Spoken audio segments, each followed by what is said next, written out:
अभी आप लोगों ने देखा जियो हॉट स्टार पर जिन्होंने टीआरपी का फिल्म महल खड़ा कर दिया,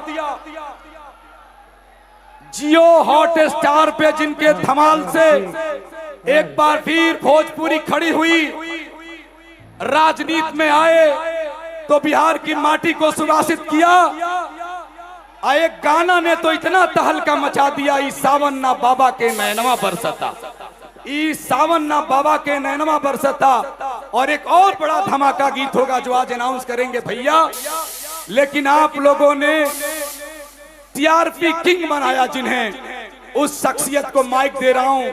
अब कुछ नहीं बोलना, बस भोजपुरी के लाजवाब गायक को माइक देते वक्त कहूंगा, स्वर्ग से पतित सुर सरिता को शीश थर ढाल पे बिठा लिया मयंक के प्रमाण है, लोक हित में समस्त जगती का विष पिया, भोले दानी तेरी तो महिमा परंपार है।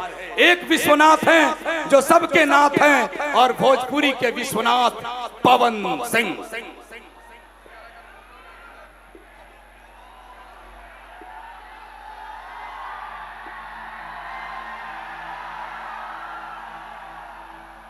हेलो, का हाल बा? एकदम बढ़िया ना?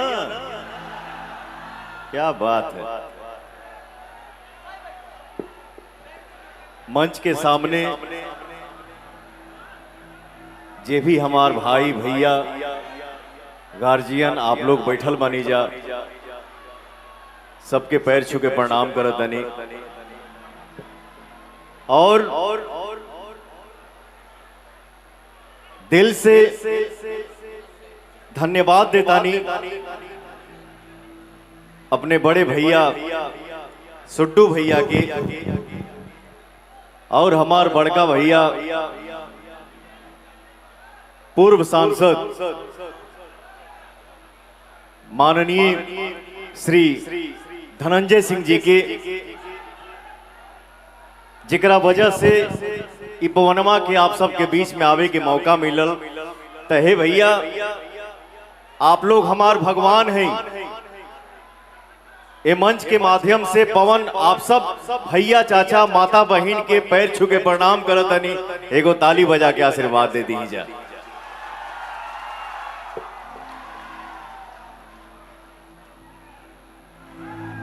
वाह वाह,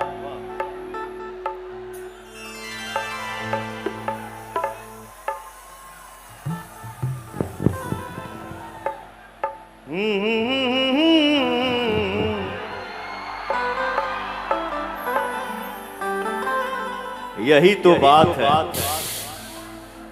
दुनिया के किसी भी कोने में पवन खड़ा होता है और एक बार जब ऐसे करता है,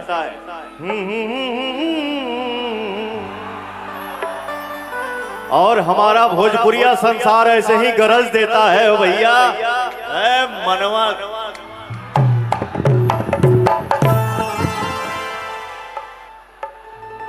यही तो एक कलाकार की ताकत है, इससे बड़ी ताकत कुछ नहीं हो सकती है।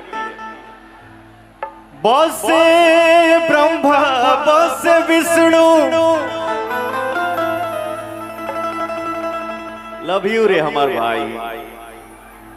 बसे ब्रह्मा बसे विष्णु, मोसे देव महेश, बोल बम के सुमिरन से होला,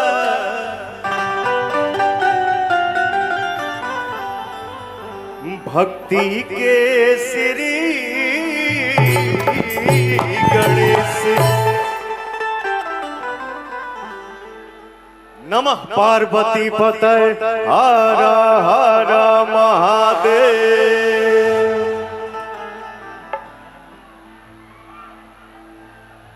बड़ा भाग्य से भक्ति मंच मिलेला, अब बड़ा भाग्य से आप लोगन के बीच में आवे के मौका मिलेला।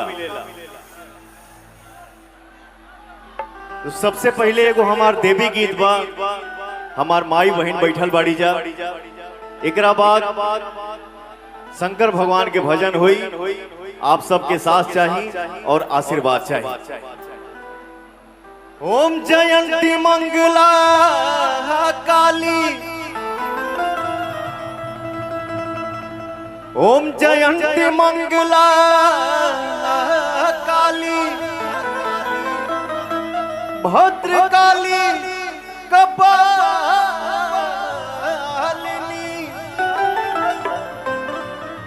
दुर्गे क्षमा शिवा धात्री, स्वाहा स्वधा नमस्ते।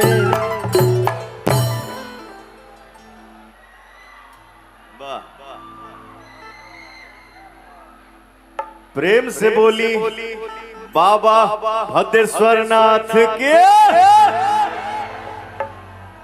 हरे गंगा जी नहाई बोए मैया, जलवा ले ई पौनवा के देवी गीत के सुन ले बा, तनी हाथ उठा के बतावा जाओ क्या बात है। हरे गंगा जी नहाई बोए मैया, जलवा ले आंगन लिपाई बोए मैया, काला साधा आंगन लिपाई बोए मैया, काला साधा रहीबो।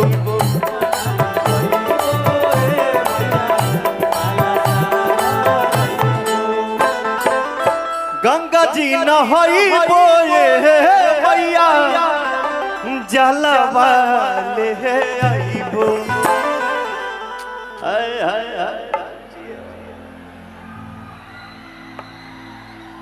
यही तो बात है, एक छोटा सा बच्चा उसके अंदर एनर्जी देगी। भक्ति भाव में बानी जा हमनी के हो भैया, आप सबके साथ चाहिए, आशीर्वाद चाहिए, मिली ना हो। गंगा जी नहाइबो ए मैया, जलवा ले आईबो। तनी हथवा उठावा जा हो, आंगन लिपाईबो आंगन लिपाईबो मैया, काला साधा रहीबो। आंगन लिपाईबो मैया, काला साधा रहीबो।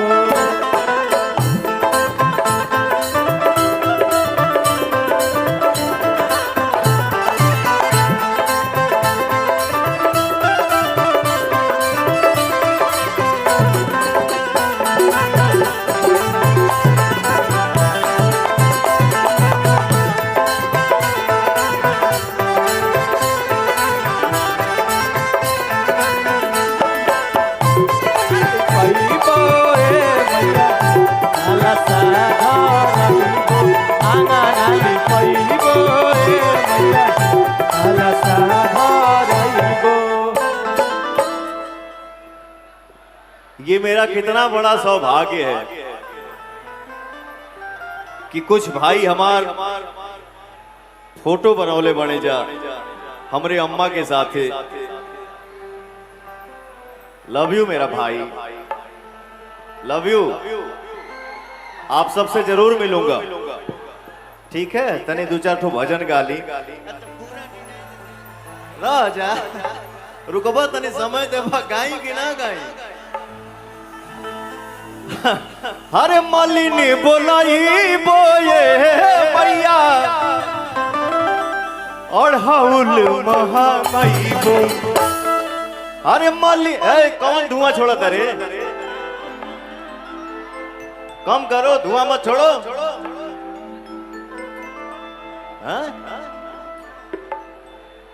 मालिनी का रे,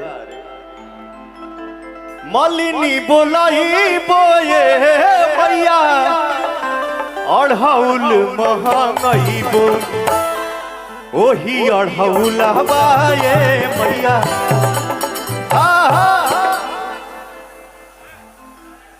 बाबा के दरबार में हम देखे के चाहता नहीं। आप सबके बीच में पवनवा खड़ा बा, एनर्जी केने ज्यादा बा, बाएं साइड या दाहिने साइड? आप लोग ताली मत बजाइएगा, खाली यहाँ से ताली चाहिए। ओही अढ़ौला बाए मैया तो हकेलू भई, ओही अढ़ौला बाए मैया। आप सब रुक जाओ, तनी हर देखी हो। अरे ओही अढ़ौला बाए मैया तो हकेलू।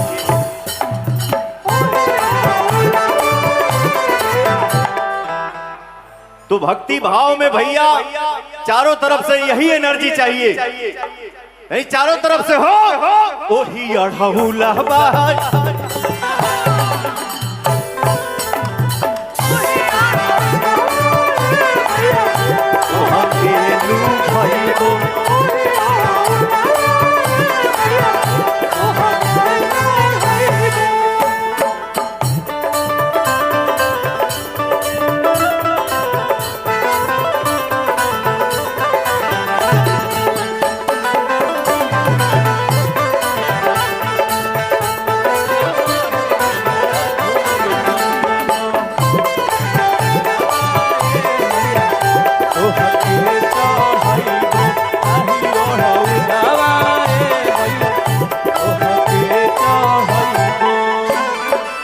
बभनु बोलई बोए मैया पाठ पढ़ाबो,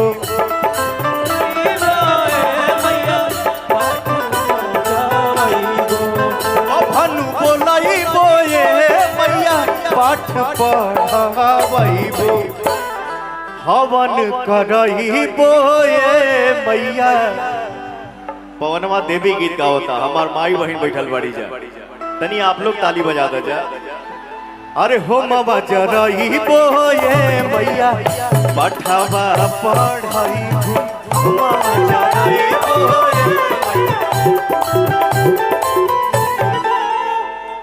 आरामे से आरामे से आराम से आराम से आराम से। आंगन लिपाई बोए मैया। एक भाव बहुत पहले हम गाए थे,